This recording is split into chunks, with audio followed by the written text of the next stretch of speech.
Hello and welcome back to Brain Food for General Counsel from Pinsent Masons.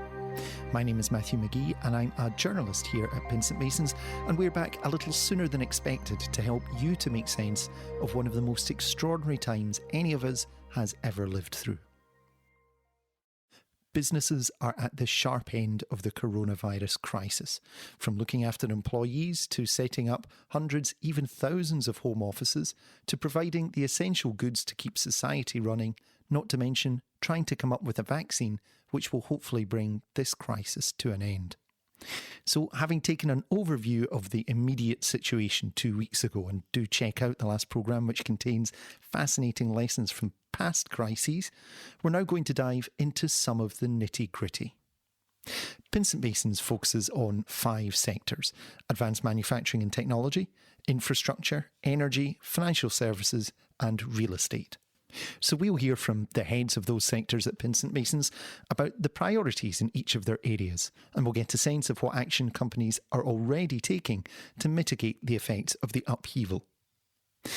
Governments around the world have stepped in with unprecedented support for business. But is it enough? Is there enough finance available to keep companies in operation? And will the crisis spur businesses to innovate earlier than they'd planned? We'll hear about all that in the course of the programme. But first, we'll hear from Florian von Baum, who leads Advanced Manufacturing and Technology. Firstly, about what the issues are that clients are bringing to his attention. Well, I think most eminent at the moment, of course, is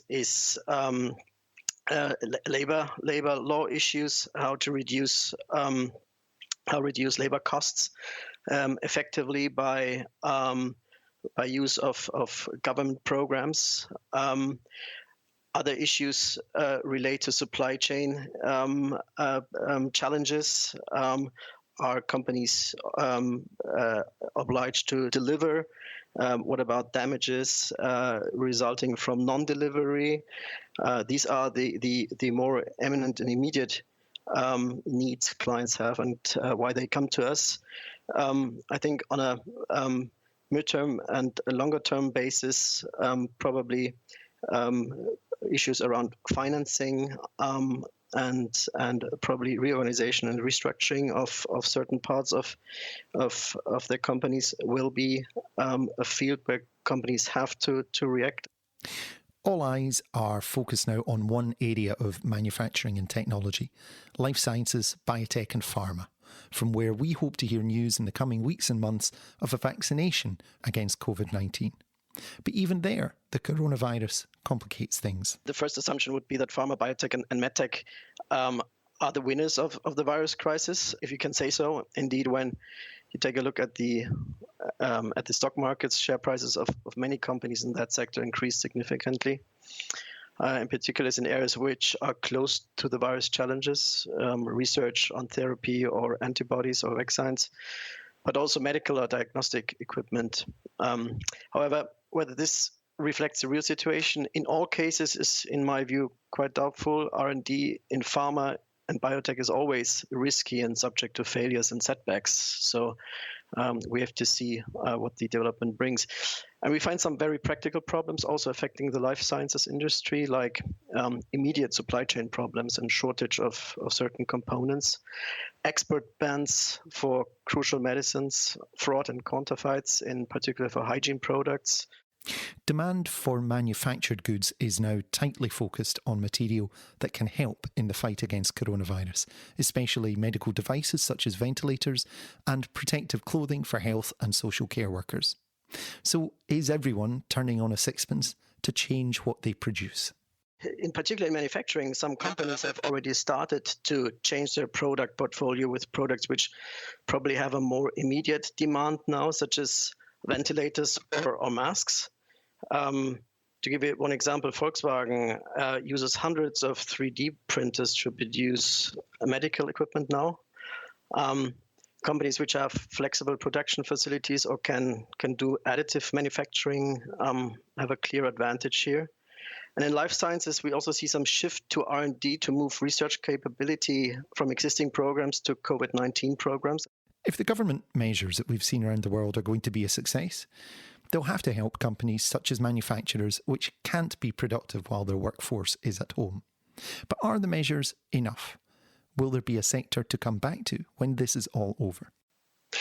I think at the moment, you can never say enough has been done, but I think the right things have been done by the governments. We find in almost all countries new laws which, for example, to help companies to reduce workforce temporarily and corresponding labor costs. Many countries have implemented respective regulations. Also, short notice loans and credits to secure the cash flow of companies of all sizes have been introduced to get companies over the next few months. In Germany, a new law was adopted which prohibits a termination of rental agreements because of non-payment of rent, at least for the next 2 or 3 months and maybe longer.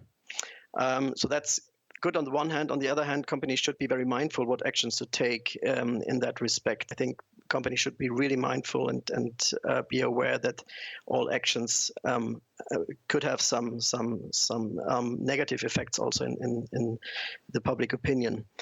In a mid and long-term perspective, government subsidy programs are, in my view, not enough, in particular not for the manufacturing sector. There's an absolute need to increase the demand side, and it will be interesting to see what governments will do in that regard in the future.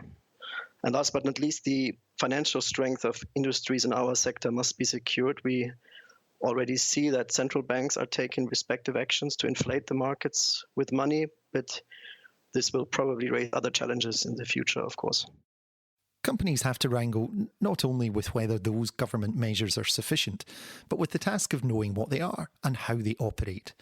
For infrastructure companies, which might be active in scores of countries around the world, the task simply of keeping up is a major one, according to infrastructure expert Ian Lang.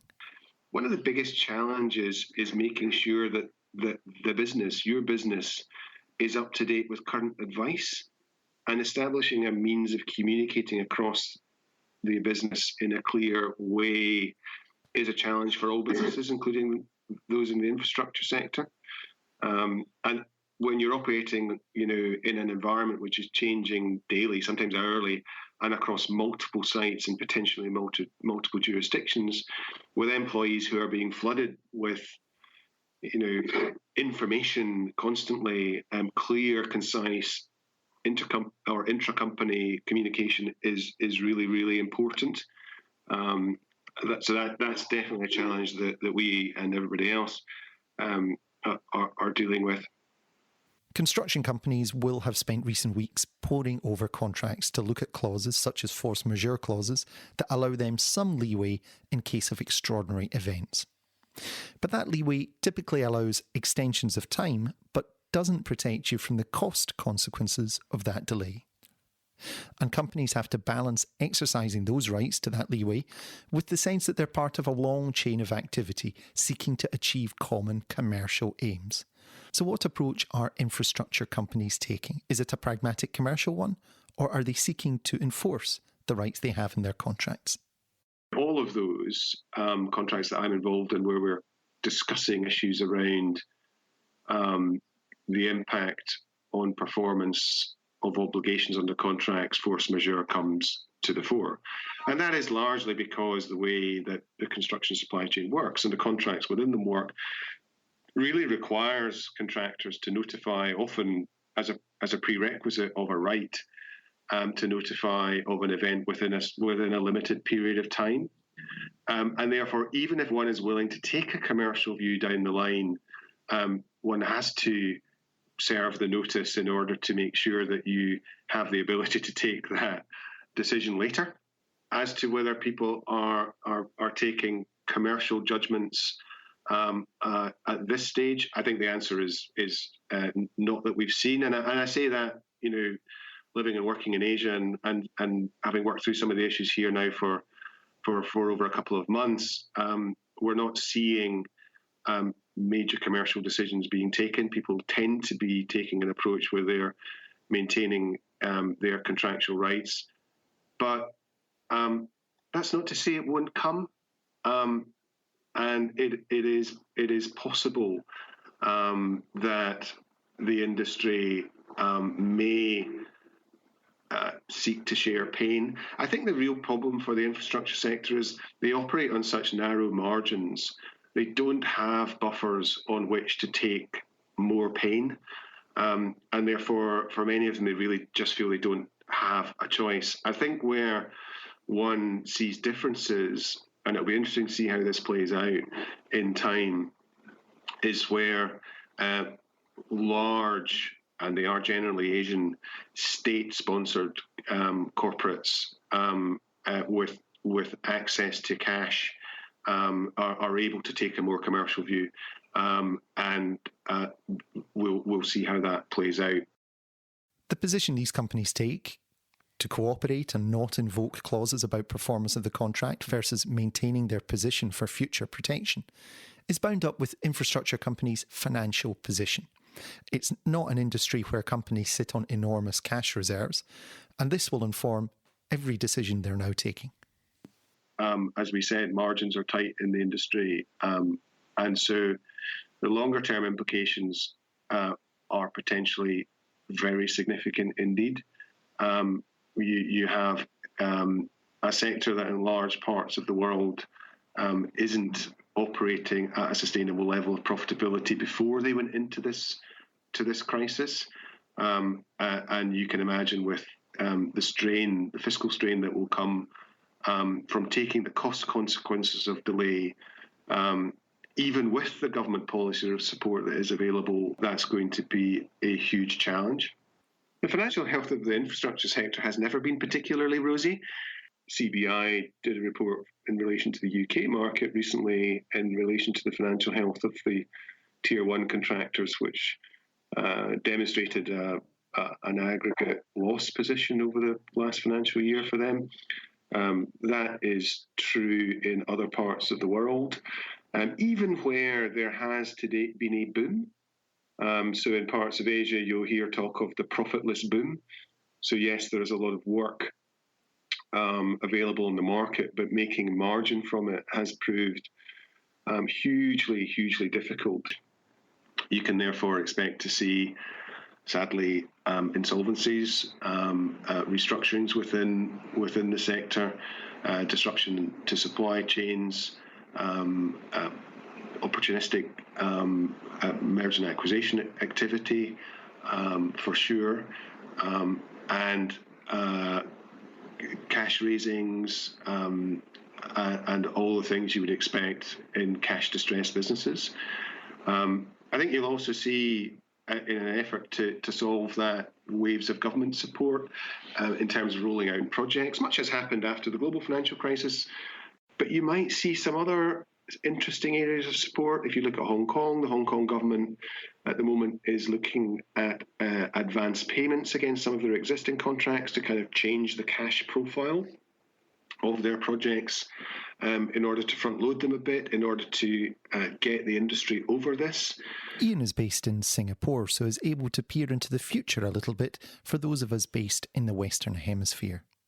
The virus hit Asia hard and early, and its spread and the measures to cope with it are 2 or 3 months ahead of Europe, the Middle East and Africa. And the news from that part of the cycle is encouraging. If you look at China as an indicator of what may happen in the future, you have an infrastructure sector that is in large part back to work. Anecdotally, at least around about 80% of construction sites in China are back to work, albeit at an impaired level of productivity, but they're back. Supply chains are still disrupted for sure, but work is recommencing, and the signs are encouraging. Now that's really taken 2 to 3 months to go from a particularly bleak outlook to something that looks much more positive. It's always tempting to see things through the lens of the now, but we could be looking at a very different world in 2 to 3 months' time. Let's hope so, but for now the impact is still being felt in many parts of the world. Energy expert Paul Rice says that the lockdown across the world has caused oil and gas prices to collapse, with wide-ranging consequences for the energy sector. The biggest impact has been the collapse in the oil and gas price. We're now back at 2002 levels. With more than a quarter of the world in lockdown at the moment, we're seeing a collapse of oil and gas demand, as well as power demand, and a consequent impact, over 60% reduction in the oil price at the moment. We are seeing concerns around continued generation as well as maintenance as a result of the availability of people, as a result of the lockdown and illness, and then big impacts on the supply chain for new build projects as well as ongoing maintenance of projects as a result of the closure of factories. Now, factories in China manufacturing an awful lot of parts for solar, wind, and other renewables, as well as nuclear and conventional power projects, have reopened, but we're seeing supply chain impacts still ongoing, principally in Europe and elsewhere. Paul says that the lack of demand, collapse in the price, and the fact that vital workers are not available because of lockdowns is having an impact on the security of energy supply around the world, a serious issue for industry and households alike. The lack of available workers is also having an impact on deals in the energy sector to purchase assets or to build new ones, and is affecting the credit ratings of companies, making those deals even harder to engineer. So what are energy companies doing to deal with these problems? We are seeing clients dealing firstly with protecting key workers, protecting their staff through working from home, as well as ensuring sufficient staff, sufficient key workers are available to continue with generation and supply of both oil and gas, as well as supply of power in the conventional nuclear and renewable sectors. We're seeing energy sector clients looking at accommodating easier payment terms for domestic energy consumers who are experiencing financial difficulties as a result of either redundancy, furloughing, or financial cash flow issues in the households. Major cash flow issues for the energy companies themselves and the supply chain. Discussions with government around energy resilience, and our clients reviewing their supply chain contracts and having discussions with the wider supply chain around force majeure and change in law as a result of the various impacts we've already mentioned. It's clear that we will need to have serious discussions with procurement authorities, governments, regulatory authorities going forward if there is a much more serious impact on the global demands for oil and gas and power going forward. So the immediate issue is one of demand, and this has some major consequences for the financial position of energy firms. Cash reserves across the various components to the energy sector are stretched at the moment. Oil and gas was coming out of a global slump and has been now knocked significantly by the COVID-19 impacts. We're now seeing an oil and gas price that we haven't seen for 18 years. So an industry that has been very stretched over this past 10 years is now seeing an impact that will not only lead to consolidation, but there will be companies that will not survive the current very low price pressure in that industry. They don't have the cash reserves to carry them through. Utilities, particularly where they have government-backed contracts, will have a certain level of resilience. The issues faced by the sector could have ramifications long after coronavirus has ceased to be a threat. One of the things countries will be thinking about now is energy security and supply. Policies and strategies may well change in light of lessons learned in these intense few weeks. Energy security and energy resilience has been a long-term goal of most countries around the world for a very long time. I think the interruption to supply chain and the ability of of matters in one part of the world to impact a country's ability to keep its lights on has never been more obvious than it is at the moment. So certainly national energy independence stroke resilience, I think, will become a much bigger issue going forward. We're already seeing in the UK continued dependence on the amount of power we import into the UK over interconnectors. Now, if those countries have a major issue around their generation, that will have a consequent impact on our ability to import, and therefore a much longer term strategy for national resilience in the UK, or indeed those countries that are exporting power to other countries, will come into sharp focus. A situation like this one will quickly focus business minds on a few areas which will determine how well their company will weather the storm. And one of those is undoubtedly capital. Many governments have made lots of capital available to their economies to make sure that there is confidence in markets that companies can continue to operate. This puts financial services companies right at the heart of an economy's ability to survive the crisis and to thrive once it's passed. But that process is not always a simple one, as Pinsent Masons financial services head Alexis Roberts points out. I mean, the great news is that the government has been very clear that it's going to support the banks in relation to lending. So they've taken the view rightly that it's absolutely critical that there is enough finance in the system for business to be able to continue as far as possible in the circumstances. And the banks are wholeheartedly behind that and have been working hard to ensure that they're in a position to be able to extend their balance sheets to offer that lending. I think, though, when you get down into the granular detail of it, there are some challenges which particularly the banks are having to address. But so, for example, their dialogue will be with customers seeking lending in relation to the government schemes as to whether it is available. And now clearly the banks can have their own view as to whether a particular situation falls within those schemes. But clearly there are some quite important interpretation issues which the banks are going to have to work through in order for them to be absolutely comfortable that their lending profile matches the guarantees that are available from the government in relation to the schemes that have been announced by the Chancellor.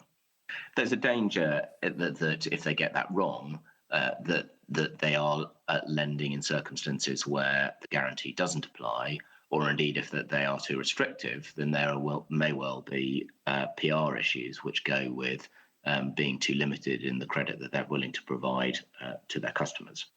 The kind of business disruption that we're seeing is something that many companies and individuals are insured against, meaning another area of financial services is systematically important if our societies and economies are to recover from the effects of the pandemic. So how is the insurance industry set for the challenges ahead? I think the first point, insurers are taking their responsibilities very, very seriously. Many of them are very, very committed to their customers in any event, but also will be deeply conscious of the regulatory obligation to treat customers fairly. And what that means is that they are looking at the interpretation of their policies to ensure that they are providing their customers with the right cover in relation to the circumstances.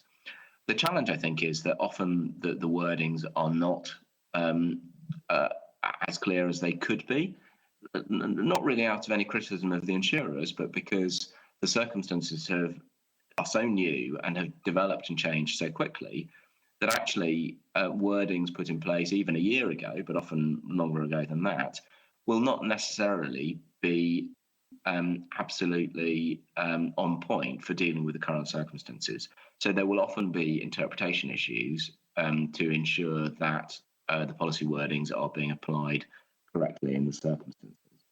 And an important point to bear in mind here is that, albeit there is some similarity across the market in relation to particular product lines around the cover that's available, often there will actually be very different wordings. So sometimes it's quite complex and difficult to assess whether, how those wordings respond in relation to a particular claims circumstance. And that's true whether it's travel insurance or wedding and events insurance. The good news for insurance customers, whether retail or commercial, is that there is no suggestion at all at the moment that insurers aren't adequately capitalised to meet their obligations. There is plenty of finance available within financial markets and plenty of capital available within insurer businesses to be able to respond to this crisis. And a big part of that is the measures that were put in place as a result of the global financial crisis to ensure that banks, insurers, and other financial services firms had sufficient capital within their businesses to be able to respond to significant crises. Financial services companies will be handling and processing enormous amounts of sensitive personal data, but doing so using systems and processes that have been assembled at short notice to allow people to work from home. This generates new risks for firms in a sector where the mechanics of everyday business activity are highly regulated. The challenge is that where you have all of your call centre staff, or a very large proportion of them, working from home, inevitably you don't have the ability from day one to apply the same systems and controls in relation to the way that data is retained, stored, processed, etc. So for financial services firms, the question is looking at that issue, working out what are the right steps to take in order to mitigate the risk as far as possible, and then implementing those across, what is now, whereas they might have had 10,000 people in one office, now having 10,000 people in 10,000 offices. So the ability to be able to scale those systems and controls out across that network will be critical as well.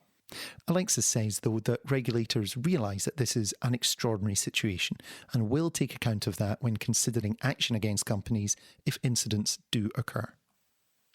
That there is certainly an understanding from the regulators that financial services firms will not be able to operate to the high level of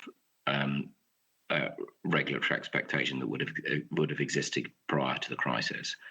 I think also there's an understanding that the capital buffers that have been put in place as a result of the global financial crisis have ensured that the financial system is in a really, really robust position now to be able to respond to the crisis. But equally, as we are in a crisis, that it is appropriate to relax those buffers appropriately. So that doesn't mean kind of a wholesale relaxation, but an acknowledgement that those buffers are there to be utilised in a crisis, and we're now in a crisis.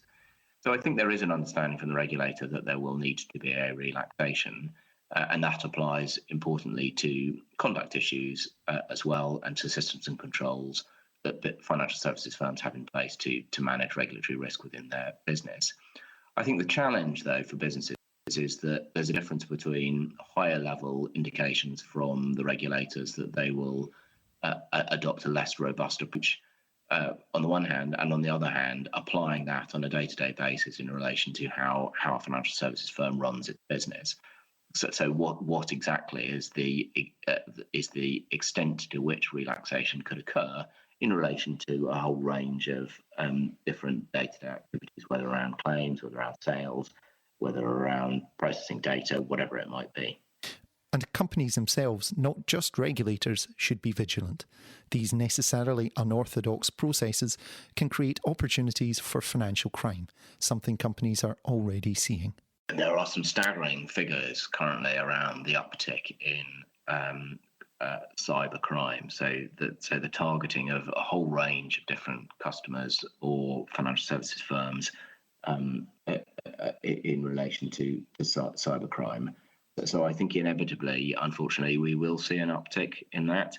Many of that will be caught and addressed by financial services firms who have very, very sophisticated systems in place to identify it and stop it. But equally, in circumstances where systems and controls are inevitably not as implementable as they would have been pre-crisis, it is likely that some more of that will slip through than would have been the case prior to it. I think when regulators come to assess those systems and controls in relation to financial crime after the fact, I think what critically they will look at is what would have been realistic and reasonable in the circumstances. So I think in terms of managing financial crime, they won't look at financial services firms to be achieving the same level of systems and controls they would have had in place prior to the crisis, but they will look at whether in all of the circumstances, bearing in mind what's reasonable and achievable in these circumstances, and bearing in mind the severity of the risk, whether financial services firms have adapted their systems appropriately to be able to respond to that enhanced risk. If there is a common theme emerging here in the early stages of coping with the implications of coronavirus, then it's cash, and real estate is no different. James Crooks outlines what the implications are of a sudden drop-off in revenue for different areas of the real estate sector. I mean, if you just look at the UK, and we know that of the £2.5 billion rent roll that was due on the 25th of March this year, it's thought that only about 30% of that was actually paid in full. So that's clearly going to create a significant cash flow issue for landlords. And already we know many clients have been speaking to us around what's their best tactic around that in terms of collaborating with their tenants, in terms of rent waivers, deferring rent, perhaps even renegotiating the way in which rent is paid. These are all very important areas that landlords need to get right and need to get right with their tenants to make sure they're not prejudicing their ability to recover rent in the future, and also obviously not damaging their relationship with their tenants in the long term. It's not all about rent, of course, and there are a number of subsectors within real estate that are being badly hit due to occupational demand or lack of it. So whether that's hotels, for obvious reasons, and the way in which revenues are received through hotels, student accommodation, and a lot of uncertainty at the moment about accommodation that's already been signed up for, especially if universities are not able to go back next term. And housing, where government advice has been to delay moving house at the moment. Clearly that is going to have a significant impact on house builders in the short term in terms of cash flow. These are all, again, areas that people need to be looking at. They need to be looking at the contracts that are already in place to see what that says around liabilities around that real estate. There are costs incurred here as well, additional costs which may be incurred by real estate providers, such as, for example, increased tax liabilities, whether that's council tax or other types of tax which have to be borne by the landlord. So again, these are all areas in which it's important to take advice. Investors, developers and operators are all going to be looking at significant delays to their projects, James says, caused by a host of coronavirus-related issues. And we're seeing delay across the board now in real estate transactions. So whether that's pure investment transactions where, due to perhaps barriers being put up around lending, whether deals are simply slowing down because it's more difficult to undertake due diligence, it's harder to undertake valuations when there are fewer comparables, and also delays because, for example, if rent waivers have been put in place, that can have an impact on rent underwrites that are agreed as part of investment sales and development fundings. So we're seeing delays in transactions, and it's important that, again, people revisit the documentation that's been entered into around those, but more particularly around development work. So whether that's delays as a result of conditionality around planning, we know that the Coronavirus Act has brought in new provisions to allow planning permissions to be granted, but regulations need to be drafted. They're not in place yet. So what potential delays will that cause to obtaining planning permissions? Also, all your obvious points around supply chain for goods in terms of delivery, contract. What's the contractor liability as opposed to the developer's liability? How are parties going to gain access to the site to carry out the works? And what's the impact of all of this on delays to a programme or even force majeure ability to terminate the contract? These, again, really important points, very important to revisit those documents if they're already in place. And if you're currently in negotiations around these agreements, what's the best position to be taking? And whether that's in development agreements or whether that's in agreements for lease. There are very practical issues for landlords in particular to think about. Lots of questions that companies should be asking themselves and their business partners to ensure that they're prepared for discussions with clients and suppliers. If you own real estate, particularly if you're a landlord or an operator around real estate, what's your ability to provide the services that you need to provide and actually to draw down on the service providers who come and do that for you? What's your ability to close the building completely, and what claims might tenants or other occupiers have against you? What about communal areas and your health and safety requirements around providing hand wash facilities and so many other things? So there could be increased costs associated with that? Are you able to recover those costs from third parties, or simply the ability to provide those services at all or close buildings down? These, again, all very important areas where it's important to get the right advice. And of course, there's a potential here for this to create disputes. And the last thing that anybody wants is to create disputes in these areas. These are all areas where it's important to look at the documentation so that can inform those collaborative discussions with counterparties to find our communal way through this, so that the real estate industry ends up a more successful place once we are out of this coronavirus epidemic. There's a role for the public sector in helping to ensure that funding and planning are in place for real estate projects on the other side of this situation. But innovation too may get a boost as companies learn lessons from the crisis and seek to do business a little differently.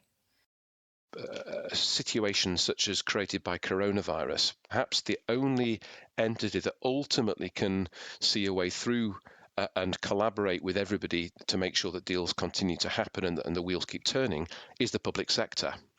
And therefore, the extent to which we might see great collaboration between public and private sector, a lot of those models exist already and have been through various iterations, but I can foresee a time that greater public-private collaboration will take place, especially around, for example, some of the garden villages, the garden cities, garden communities that have been talked about already, developing tens of thousands of new homes with all the social infrastructure and infrastructure around them. The ability to bring together the public and private sector in a coordinated way to create the regulation and the funding and the programme for bringing those forward, I think might become increasingly important. And I suppose a final area is around PropTech, whether that's how deals are done, how real estate is constructed, how it's operated so that all buildings are operated to be more efficient and to be better attuned to the occupational requirements of their people.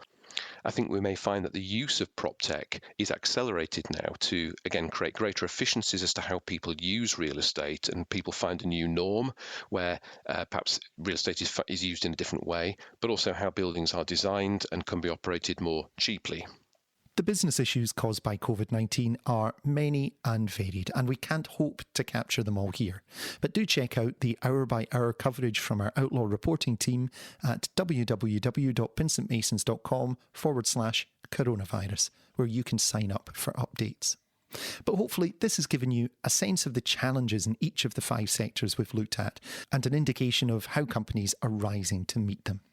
Thanks to our sector heads James Crooks, Alexis Roberts, Paul Rice, Ian Lang and Florian von Baum for their insight. Don't forget to subscribe to us wherever you get your podcasts, and stay safe and well. Until next time, goodbye.